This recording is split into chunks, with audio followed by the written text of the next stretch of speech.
તો આજે હું ગઈ હતી પ્રહારની સ્કૂલ પર એના વેનસડે પીટી ડ્રેસ માટે વાઇટ શૂઝ લેવા માટે. શૂઝની નવી સ્મેલ છે ને પ્રહારને બહુ જ ગમતી હોય છે. એ પછી કિચનમાં આવી ગઈ લંચ પ્રિપેર કરવા માટે અને આજે લંચમાં બનાવ્યું હતું જો આજે રવાનો શીરો, ભીંડાનું શાક, દૂધી દાળનું શાક, રોટલી, રોટલા અને બાકી બધા અથાણા. તો મેં અને પ્રહારને બસ અહીંયા મસ્ત અમારું જમવાનું કર્યું, મેં મારું એકટાણું કર્યું. એના પછી સાંજના ટાઈમ પર આવી ગઈ છું બાલ્કનીમાં. તો કિચનની બાલ્કનીમાં મને બહુ મજા આવતી હોય છે કેમ કે પાછળ બદામનું ઝાડ છે તો એની ઉપર કોઈક ને કોઈક બર્ડ્સ હોય છે. પ્લસ હું બદામ પણ જોતી હોઉં છું કેટલી પાકી છે, કેટલી ખરી ગઈ. અને એ પછી આવી ગઈ છું કિચનમાં ચા બનાવવા માટે.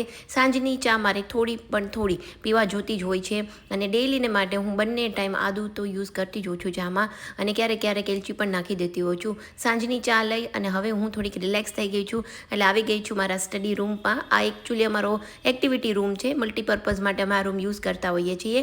તો મારી આ બુક છે બહુ ટાઈમથી અધૂરી છે તો એ બુક હું આજે થોડી કમ્પ્લીટ કરીશ ચા પીતા. અને સાંજના ટાઈમ પર જો અમારું અહીંયા ડિનર પ્રિપેર થાય છે મારા હસબન્ડ માટે, સેવ ટમેટાનું શાક અને ભાખરી. તો આ રીતે અમે અમારો દિવસ પૂરો કર્યો. વિડીયો ગમ્યો હોય તો લાઇક, શેર અને સબસ્ક્રાઈબ જરૂર કરજો.